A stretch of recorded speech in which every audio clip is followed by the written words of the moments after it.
The ledger book trembled in Vivienne Zimmerman's hands as she stared at the numbers that seemed to multiply like weeds in an untended garden, each line a fresh wound, reminding her that she was 3 months behind on everything and the bank would be coming for the ranch within the week.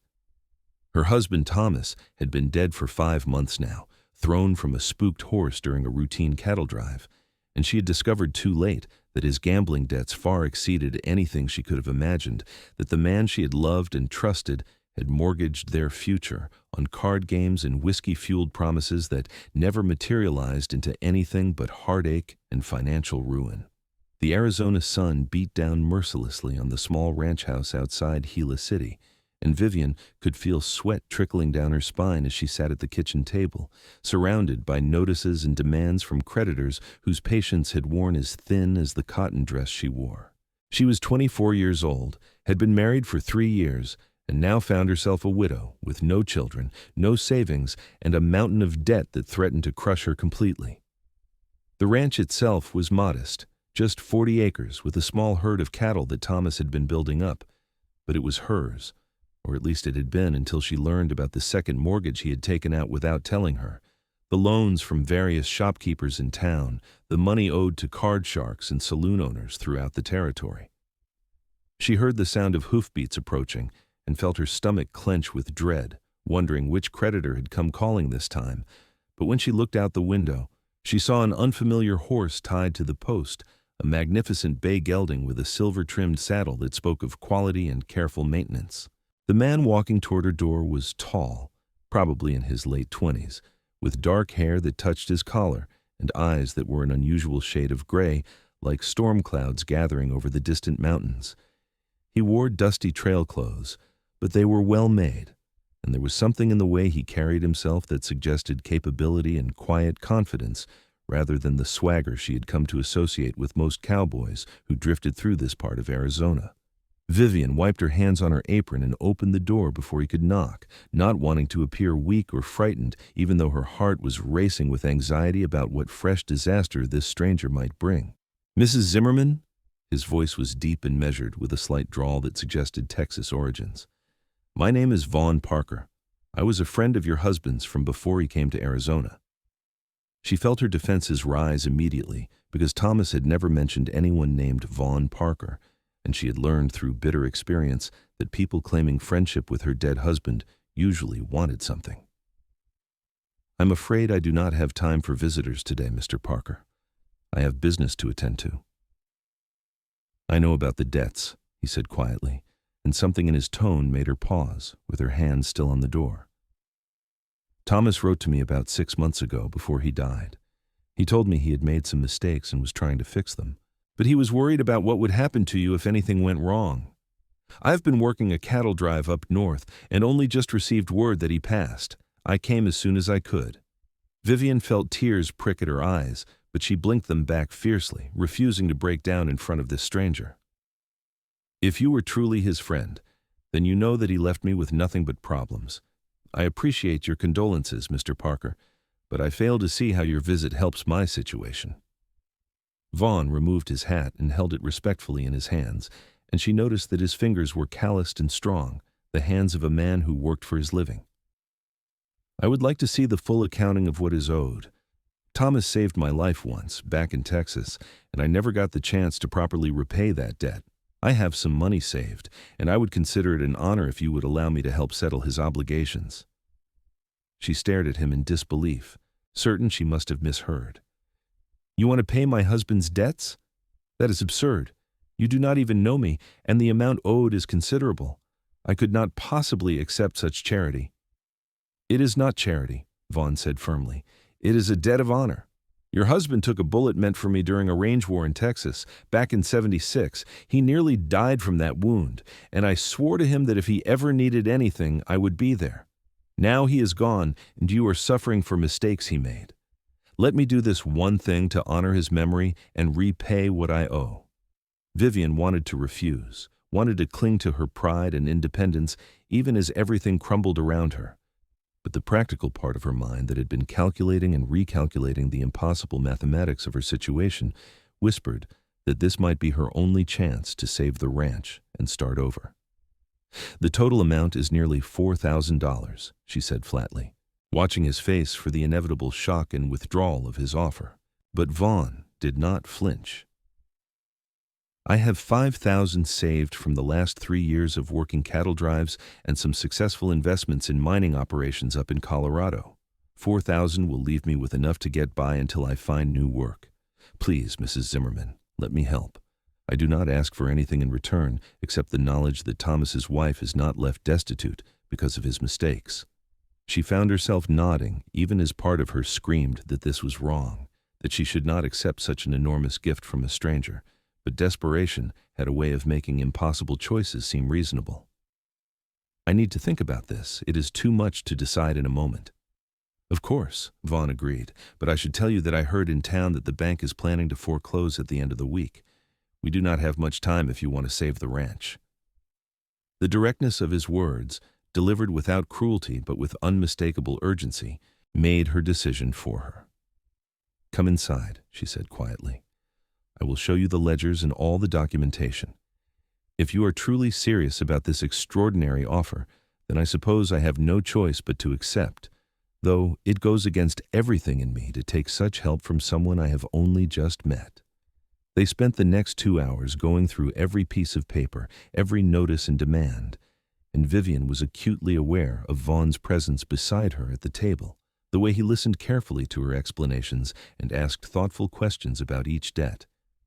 He had a methodical mind, she realized, organizing the creditors by urgency and amount, determining which debts needed to be paid immediately and which could be negotiated down or extended.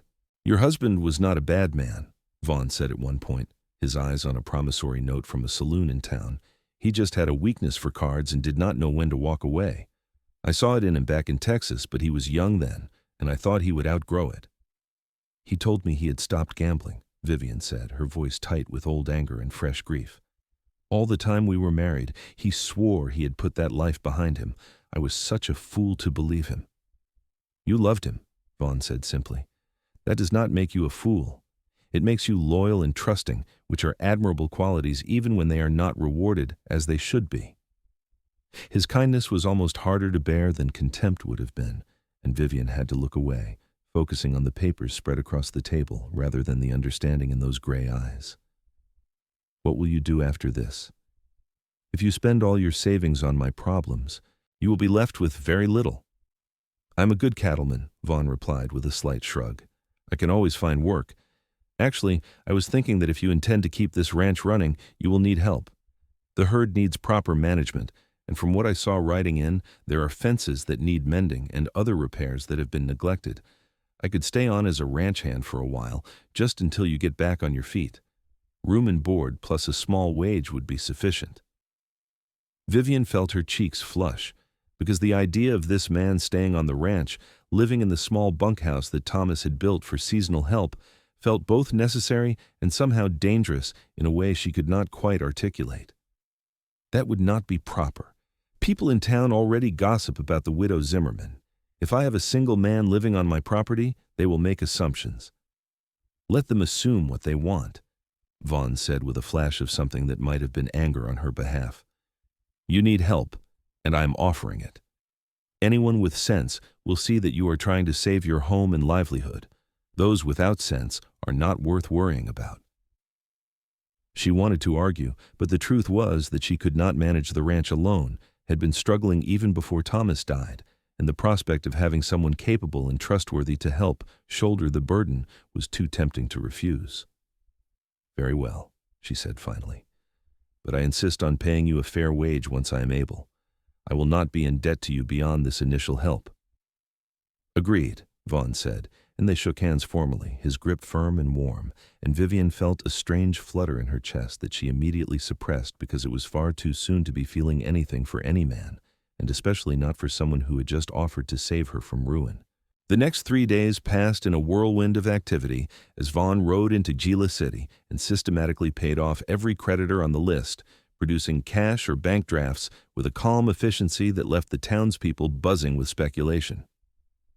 Vivienne accompanied him on the first day, wanting to face the men she owed and acknowledge the payments properly, but the experience was humiliating despite Vaughn's steady presence at her side. The banker, a portly man named Henderson who had been particularly nasty in his threats about foreclosure, actually stammered in surprise when Vaughn counted out the full amount owed, plus interest, and demanded a receipt marking the mortgage satisfied. "This is highly irregular," Henderson protested weakly. "Who exactly are you, Mr. Parker, and what is your relationship to Mrs. Zimmerman?" "I am a friend helping a friend," Vaughn said in a tone that discouraged further questions. "The debt is paid in full. Please prepare the necessary documents releasing the lien on the property."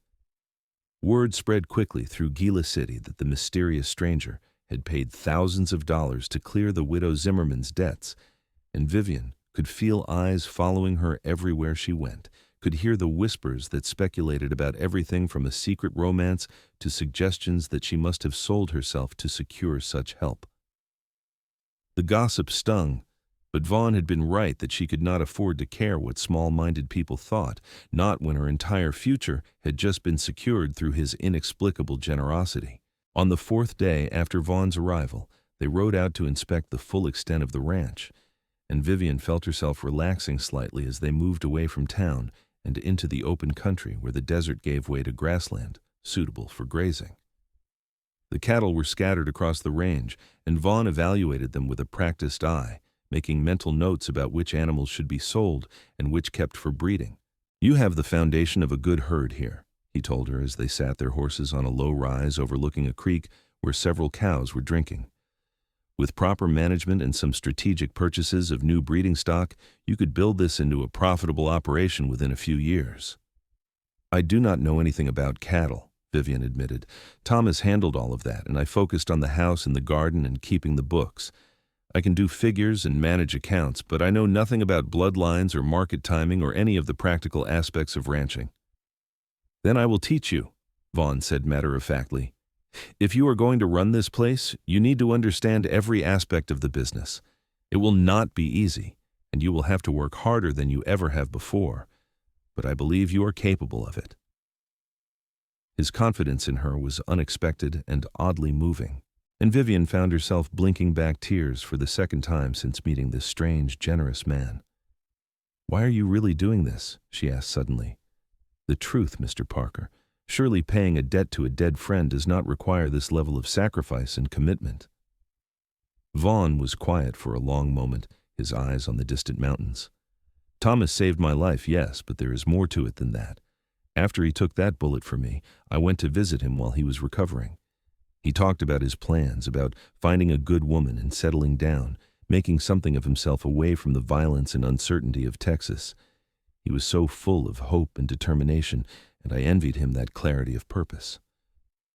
I've spent the last 7 years drifting from one cattle drive to another, making good money but never putting down roots or building anything lasting. When I got his letter and learned that he had died and left you in trouble, I saw a chance to do something meaningful, to honor his memory and maybe find some purpose of my own."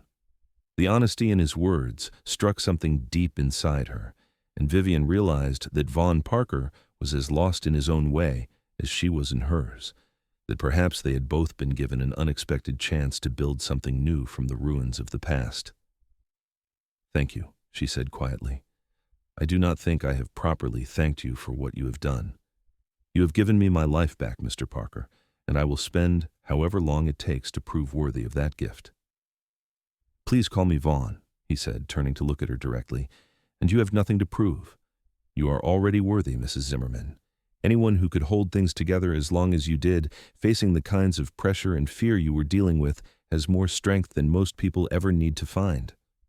"Then you should call me Vivienne," she replied, feeling the formality between them begin to shift into something more comfortable and real. "If we are going to be working together to save this ranch, we might as well dispense with excessive propriety." They rode back to the ranch house as the sun was setting, painting the desert sky in shades of orange and purple, and Vivienne felt something she had not experienced in months, a tentative sense of hope that perhaps the future might hold something better than despair and loss. The weeks that followed fell into a rhythm that Vivienne found both exhausting and strangely satisfying.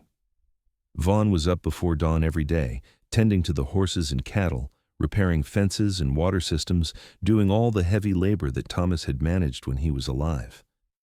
Vivienne threw herself into learning everything she could about ranching, following Vaughn around like an eager student and asking endless questions about everything from hoof care to reading the signs of approaching weather. He was a patient teacher, never condescending or dismissive, and she found herself looking forward to their daily rides across the property, the conversations that ranged from cattle management to stories of his travels across the West. He told her about working on ranches in Texas and New Mexico, about the cattle drives north to railroad towns in Kansas, about winters spent in mining camps in Colorado where he had invested some of his wages in claims that had paid off handsomely. "You could have bought your own ranch with that kind of money," Vivienne observed one afternoon as they worked together to sort cattle, separating those ready for market from those that needed more time to fatten up. "I could have," Vaughn agreed, "but I never felt ready to settle in one place.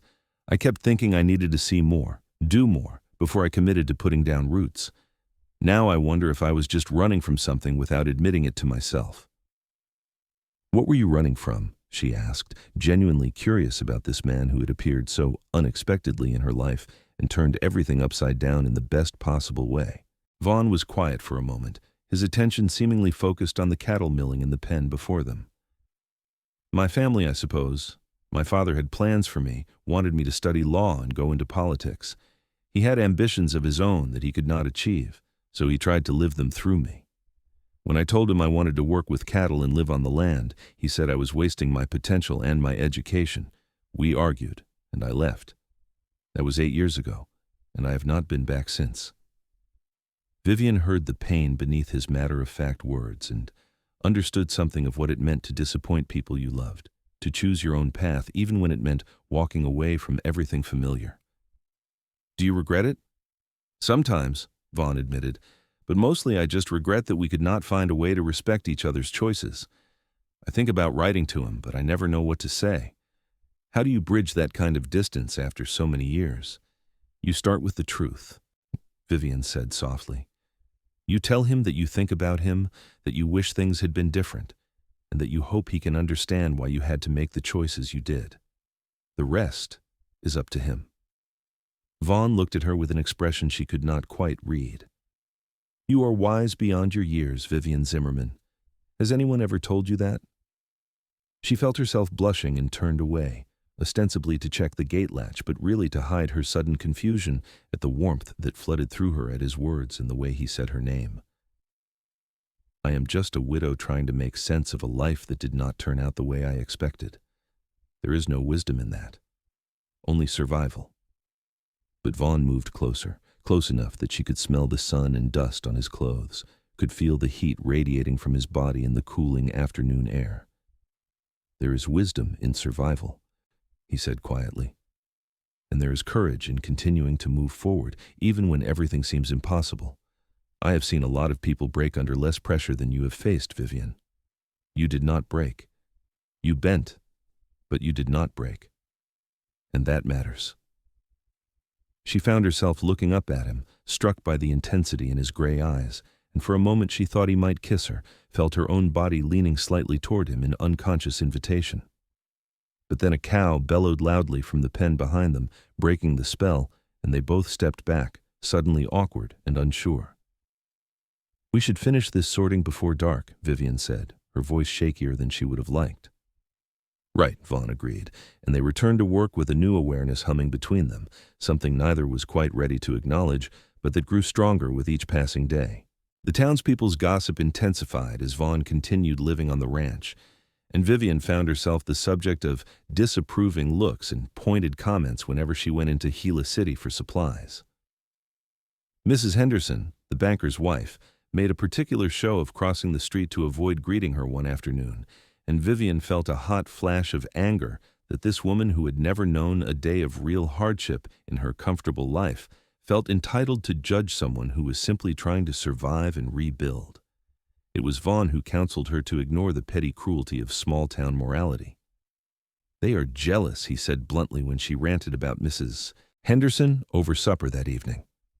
"They see a beautiful young woman who refused to give up, who found help when she needed it, and who is now building something successful. That threatens their comfortable assumptions about how the world works and what women are capable of doing." "You think I am beautiful?" The words were out before Vivienne could stop them, and she immediately wanted to call them back because they sounded so needy and pathetic. But Vaughn did not laugh or make light of the question. Instead, he set down his fork and looked at her across the simple table with complete seriousness. I think you are the most beautiful woman I have ever met, and not just because of your face or your figure. You have a strength and resilience that shines through everything you do. You have every reason to be bitter and angry, but instead, you choose to be kind and hopeful. Yes, Vivienne, I think you are beautiful in every way that matters. She could not breathe, could not think, could only stare at this man who had given her everything and asked for nothing, who looked at her now with such open admiration and something deeper that she was afraid to name. Vaughn, You do not have to say anything, he interrupted gently. I know it is too soon. I know you are still grieving your husband and dealing with everything that happened. I am not asking for anything, Vivienne. I just wanted you to know how I see you, because I think you have forgotten your own worth in all of this. That night, lying alone in the bed she had shared with Thomas, Vivienne found herself thinking about Vaughn in ways that felt both thrilling and guilty. She had loved Thomas, or at least she had loved the man she thought he was, but their marriage had been founded on illusions that shattered when she discovered the extent of his lies and debts. With Vaughn, everything was honest and clear. He had never tried to hide who he was or what he could offer. He had given her the most valuable gift imaginable, and then quietly gone about the business of helping her build a life, never demanding gratitude or recognition, simply being present and reliable and good. She was falling in love with him, she realized with a start that made her sit bolt upright in bed. It had been happening gradually, day by day, in 1,000 small moments and conversations. But now that she acknowledged it, the feeling was overwhelming and undeniable. She was falling in love with Vaughn Parker, and she had no idea what to do about it because the proper thing would be to wait a full year of mourning before even thinking about another man. But nothing about her situation had been proper since the moment Thomas died, and she discovered his betrayals. The next morning, Vivienne came downstairs to find Vaughn already up and cooking breakfast, something he had started doing regularly because he said she worked too hard and needed someone to take care of her for a change. The domesticity of the scene, the way he moved comfortably in her kitchen and looked up with a smile when she entered, made her heart clench with longing for something she had not even known she wanted. I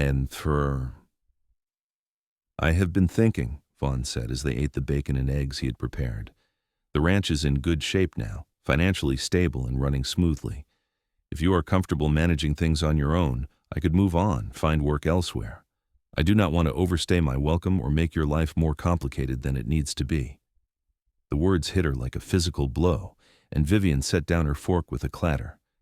Is that what you want? To leave? Vaughn met her eyes, and she saw something like pain in his expression.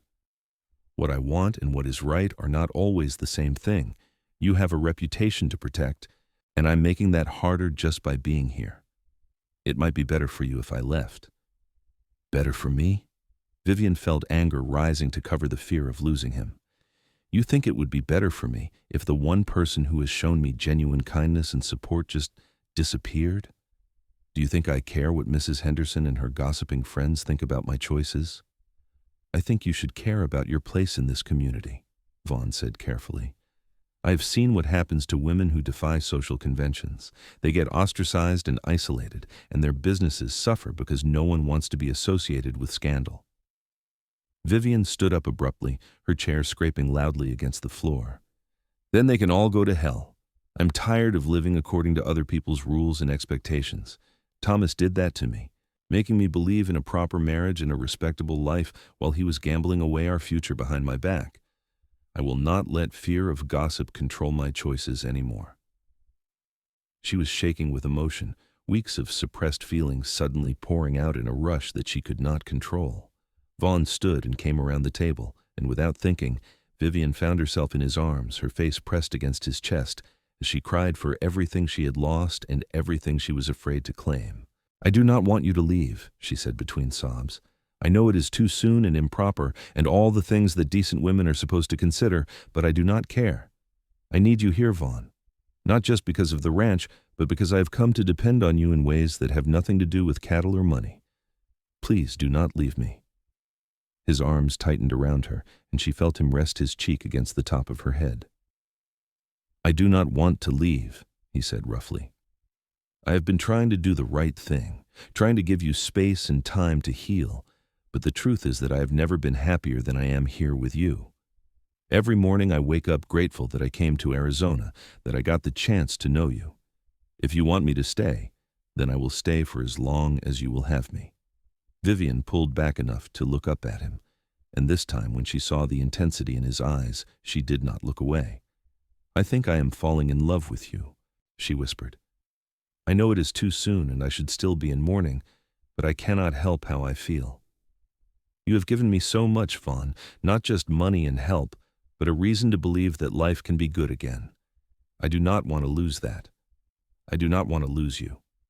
"You will never lose me," Vaughn said fiercely. "I have been in love with you for weeks, Vivienne. I tried to fight it because I did not want to take advantage of your vulnerability, but I cannot pretend anymore. I love you. I love your strength and your kindness and the way you refuse to give up no matter how hard things get. I love the way you look in the morning when the sun is just coming up, and the way you laugh when something catches you by surprise. I love everything about you, and if you will let me, I want to spend the rest of my life proving that you made the right choice in letting me stay." And then he was kissing her, or she was kissing him, and it did not matter who moved first, because they were finally admitting what had been building between them since the day they met.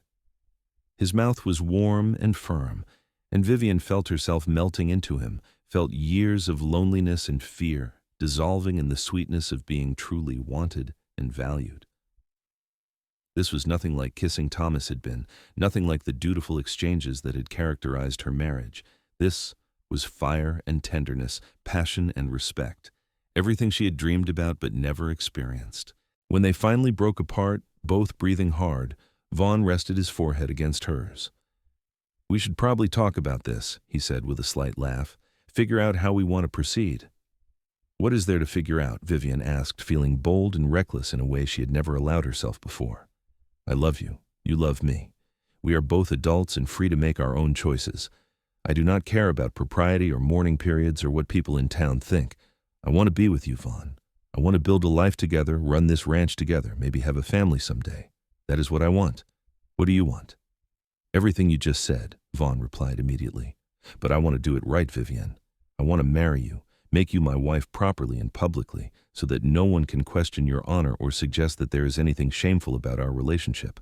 I know it will cause talk, but if we are married, then at least they cannot say you are living in sin or ruining yourself."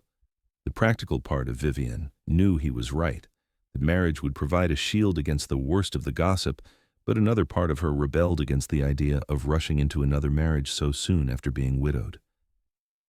"I want that too," she said slowly. "But can we wait a little while? Not because I have doubts about my feelings, but because I need time to just enjoy what we have without the pressure of formal obligations.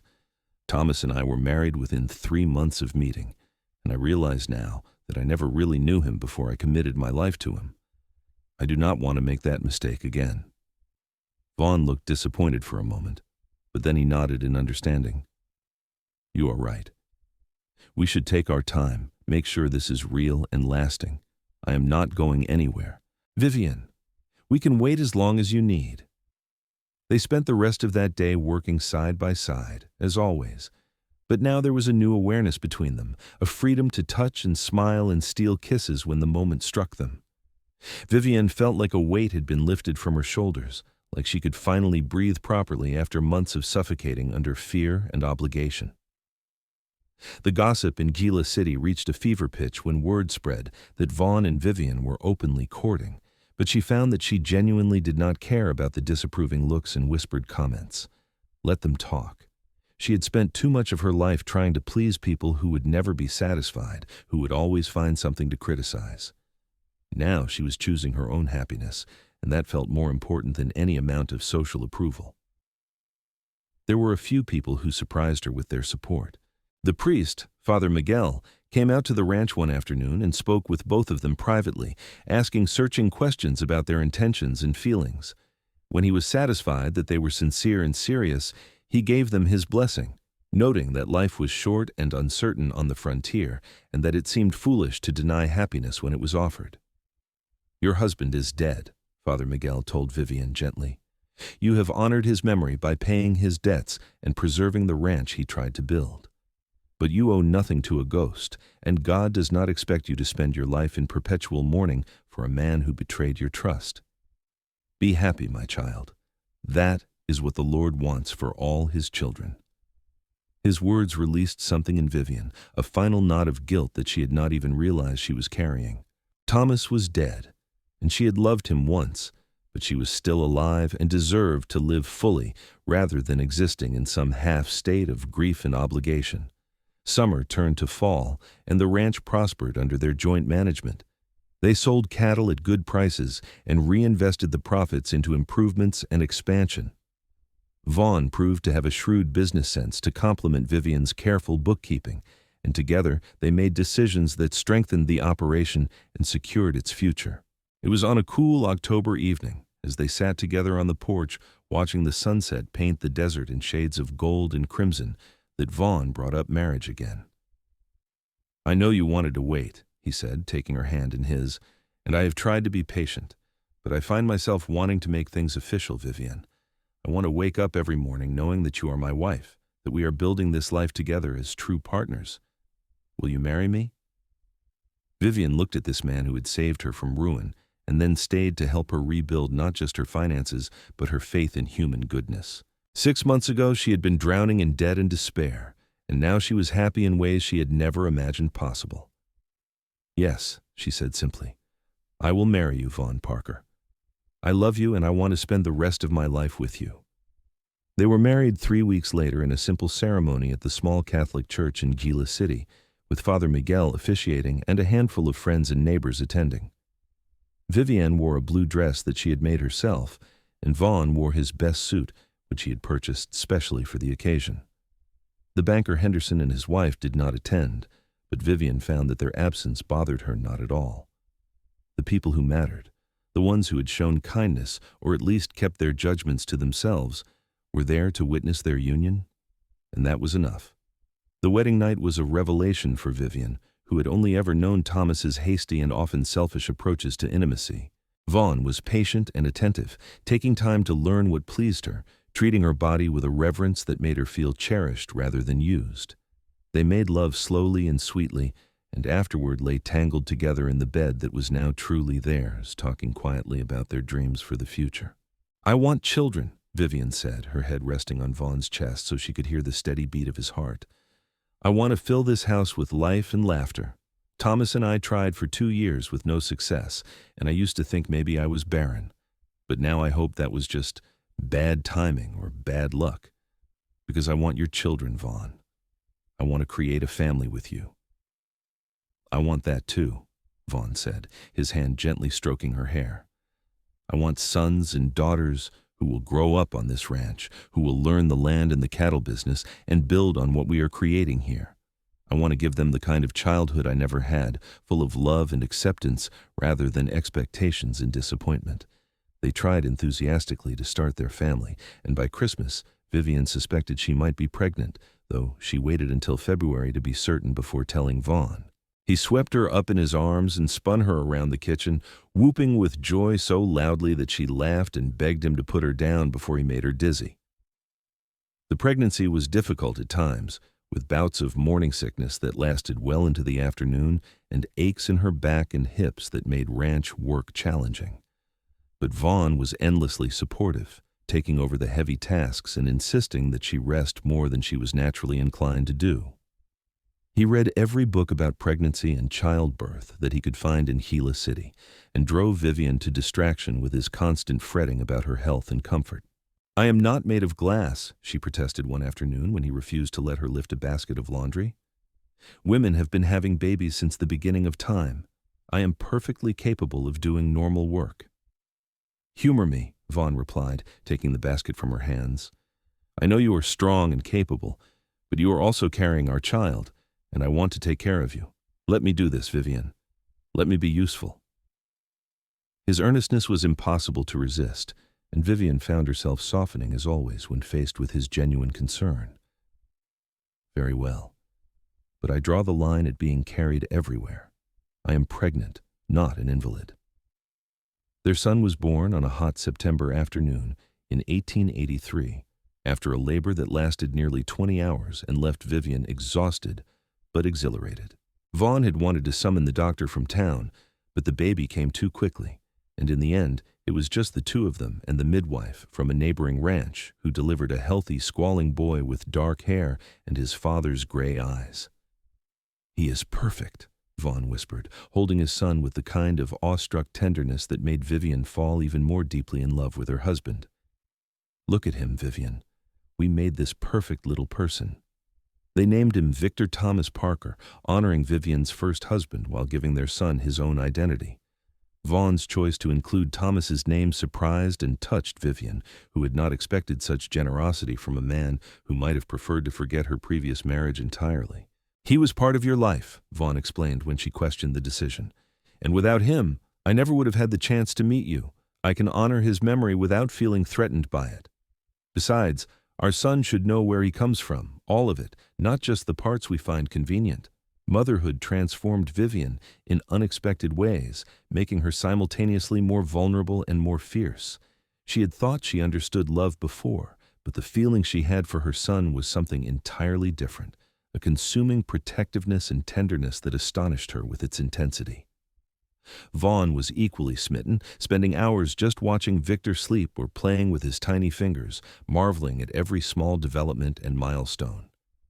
The ranch continued to thrive, and by the time Victor was 2 years old, they had expanded their holdings to include an additional 80 acres and a much larger herd. They hired 2 permanent ranch hands to help with the work, young men who were respectful and hard-working, and Vivienne managed the business side with increasing confidence and skill.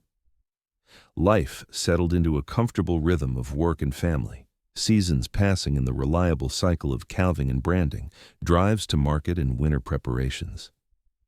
Vivienne was pregnant again when Victor was 3, and this time the experience was easier because she knew what to expect and trusted her body's ability to do what needed to be done. Their second child, a daughter they named Violet Grace, was born in early spring of 1886, a delicate-looking baby with Vivienne's dark curls and a surprisingly strong will that manifested even in infancy.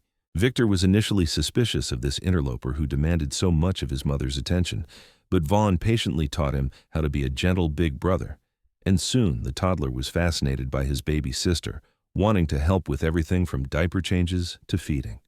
Vivienne stood at the window one evening, watching Vaughn play with both children in the yard, Victor riding on his father's shoulders while baby Violet was secured in a sling against Vaughn's chest, and felt a profound sense of contentment wash over her. This was the life she'd been meant to have, she realized, not the constrained and ultimately dishonest existence she had lived with Thomas, but this vibrant, challenging, deeply satisfying reality she had built with Vaughn. The people in Gila City had gradually accepted the Parker family, even those who had initially been most critical of the rapid remarriage. It was hard to maintain disapproval in the face of such obvious success and happiness, and even Mrs. Henderson had eventually unbent enough to make polite conversation when they encountered each other in town. Vivienne felt no particular triumph in this social acceptance, because she had long since stopped caring what these people thought, but she appreciated that it made life easier for Vaughn and the children. One afternoon when Vivienne was in town purchasing supplies, she ran into a woman she vaguely recognized from the saloon, someone who had worked there during Thomas's gambling days. The woman, whose name was Pearl, approached hesitantly, clearly uncertain of her reception. "Mrs. Parker, could I speak with you for a moment?" Vivienne nodded, curious about what this woman might want. They stepped away from the bustle of the general store, and Pearl twisted her hands nervously before speaking. "I wanted to apologize," she said quietly. "Your first husband, Thomas, he owed money to my employer, and I was supposed to collect it from you after he died. My boss told me to pressure you, maybe even threaten you, but I could not bring myself to do it. I saw how scared and overwhelmed you looked, and I just could not add to that burden. But I never told you, and I always wondered if I should have warned you about what you were facing." Vivienne studied the woman, seeing genuine remorse in her eyes. "What happened to that debt? I do not remember seeing anything from the saloon in the final accounting." Pearl smiled slightly. Your new husband, Mr. Parker, he came to the saloon and paid off what was owed. But he also talked to my boss, convinced him that harassing widows was bad for business and might attract the wrong kind of attention from the territorial marshal. I do not know exactly what he said, but after that conversation, my boss forgave several other debts and started running a cleaner operation. Mr. Parker changed things, not just for you, but for a lot of people in this town. The information did not entirely surprise Vivienne, because that was exactly the kind of thing Vaughn would do, protecting her without telling her every detail because he did not want gratitude or recognition. "Thank you for telling me," she said to Pearl, "and there is nothing to apologize for. You showed kindness when you did not have to, and that matters." Walking home with her purchases, Vivienne thought about how different her life might have been if Vaughn had not appeared when he did, if Thomas's letter had never reached him, or if he had decided that his debt of honor was not worth the sacrifice. She would have lost the ranch, probably would have been forced to find work in town, or perhaps even leave Arizona entirely, starting over with nothing in some other territory where no one knew about her failures and losses. Instead, she had everything. A husband who loved and respected her, healthy children, a successful ranch that bore both their names equally on all the legal documents, and a future bright with possibility rather than clouded by fear and debt. It was more than she had ever dared hope for during those dark months after Thomas's death. The years continued to pass in a blur of hard work and simple joys. Victor grew into a sturdy, serious boy who loved the ranch and showed his father's natural aptitude for understanding cattle and horses. Violet was more artistic, preferring to draw and sing rather than get her hands dirty with ranch work, but she had her mother's head for numbers and often helped Vivienne with the accounting books. When Vivienne was 32 and Vaughn 35, they had a third child, another son they named Vincent James after Vaughn's father, an olive branch that Vaughn had finally worked up the courage to extend. He had written to his father years earlier, following Vivienne's advice to start with the truth, and after a long silence had received a response that, while not effusive, at least opened the door to reconciliation. The elder Parker had never visited Arizona, but they exchanged letters regularly, and Vaughn sent photographs of the children and updates about the ranch. "Do you think he will ever come to see us?" Vivienne asked one evening as Vaughn read aloud from his father's latest letter. "Maybe," Vaughn said thoughtfully. "He is getting older, and I think he regrets the years we lost to stubbornness and pride. But even if he never makes it out here, I am glad we are talking again. You were right that it was important to try." Vivienne leaned against her husband, comfortable in the way that came from years of partnership and shared struggles. "I am usually right," she teased. "You should just accept that and make your life easier." Vaughn laughed and pulled her closer. "I learned that lesson years ago, my love. I would be a fool to forget it now." The ranch continued to grow and prosper, and by 1895, when Victor was 12 and already talking about taking over the operation someday, the Parker family was one of the most respected and successful in the territory. They had weathered droughts and harsh winters, fluctuating market prices and the occasional rustling problem, but they had done it together, making decisions jointly and supporting each other through every challenge.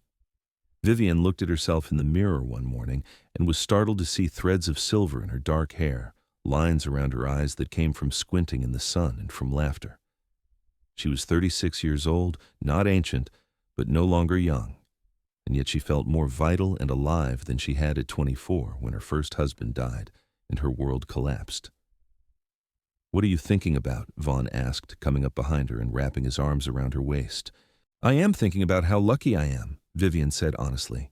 "How easily things could have gone differently, but somehow I ended up here with you and our beautiful children, and this life that still amazes me sometimes." "I am the lucky one," Vaughn countered. "I was drifting aimlessly when I came here, using your husband's memory as an excuse to do something meaningful with my life.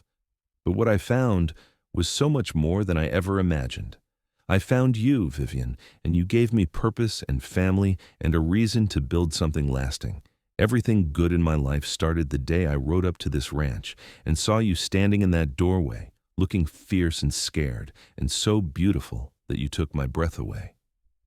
They had had this playful argument countless times over the years, each insisting that they were the more fortunate one, and it always ended the same way.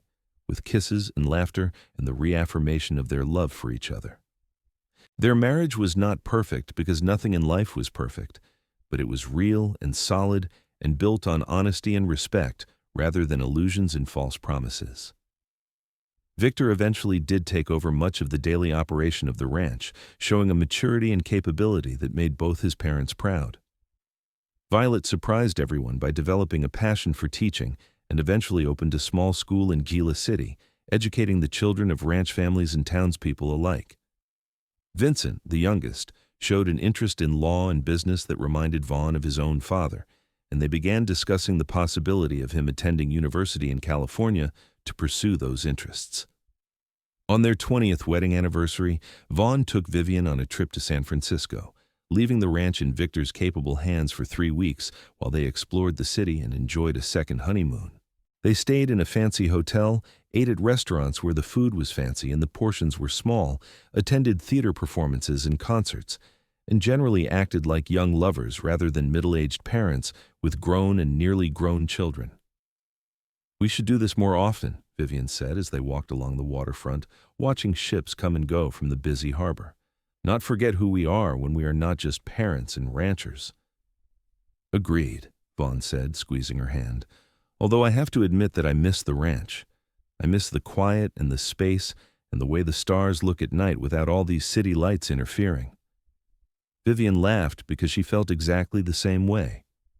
They had enjoyed their urban adventure, but both were fundamentally people of the land, most comfortable with dirt under their fingernails and horizons that stretched for miles without interruption. Still, it had been good to step away from routine and remember why they had fallen in love in the first place, to reconnect as individuals rather than just as partners in the endless work of running a ranch and raising a family. They returned to Arizona renewed and happy, ready to face whatever challenges and joys the future might bring. The ranch continued to thrive, and as the new century approached, the Parker name was synonymous with quality cattle and fair dealing throughout the territory and beyond. Vivienne was 50 when Arizona became a state in 1912, and she and Vaughn traveled to Phoenix for the official ceremonies, proud to witness this milestone in the place they had called home for so many years. Victor ran the ranch now with his own wife and children, carrying on the traditions his parents had established while making his own innovations and improvements. Violet had married a lawyer from Tucson and continued teaching while raising her own family. Vincent had indeed gone to law school and now practiced in San Francisco, though he returned to Arizona regularly to visit and maintain his connection to his roots. "Did you ever imagine, when I rode up to your door that day in 1882, that we would end up here?" Vaughn asked as they watched the statehood celebrations from their hotel window. Vivienne thought about that desperate young widow who had been drowning in debt and fear, who had seen a stranger's offer of help as both salvation and something too good to be true. "No," she said honestly. "I could not imagine anything beyond surviving from one day to the next. But you taught me to hope again, Vaughn. You showed me that not all men are liars and that sometimes miracles really do happen when you need them most." "You saved me too," Vaughn reminded her, as he had countless times over the years. "I was a man without a home or a purpose, and you gave me both. We saved each other, Vivienne. That is what love does." They were both graying now, their movements a bit slower and their joints sometimes aching after long days, but the fundamental connection between them remained as strong as it had been from the beginning. They held hands as they watched the fireworks that celebrated Arizona's statehood, two people who had built a life together against considerable odds and who had never once regretted the choices that brought them to this moment. Years later, when Vivienne was 63 and Vaughn 66, they sat together on the porch of the ranch house, much expanded and improved over the decades, but still fundamentally the same place where their story had begun. Their grandchildren played in the yard, and the sounds of their laughter filled the evening air with music sweeter than any symphony. "I was thinking today about that first morning, when you showed up and offered to pay Thomas's debts," Vivienne said, her hand warm in Vaughn's. "I have spent more than 40 years trying to figure out what I did to deserve such grace, and I still do not have an answer." "You did not have to do anything," Vaughn said, his voice still strong despite his age. "Grace is not earned, Vivienne. It is given freely, and the only appropriate response is gratitude and the determination to pass that grace along to others. We have tried to do that, I think, in how we raised our children and ran our business and lived our lives. That is all anyone can do."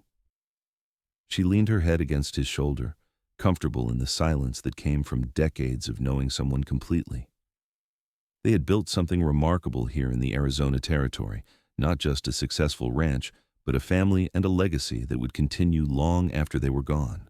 Their grandchildren would tell their own grandchildren about the widow who was drowning in debt and the cowboy who paid it all and asked nothing, except perhaps the chance to stay and build a life together. As the sun set over the desert, painting the sky in shades of orange and purple that never seemed to lose their power to amaze, Vivienne reflected on the unexpected turns that life could take, the way disaster could transform into blessing if you were brave enough to accept help when it was offered. She had been so close to losing everything, and then Vaughn had appeared like something out of a story, offering salvation without strings attached, and everything had changed. "I love you," she said quietly, words she had spoken thousands of times but that still carried weight and meaning after all these years. I love you too," Vaughn replied, and they sat together in contented silence, watching their family and knowing that they had done exactly what they were meant to do with their lives.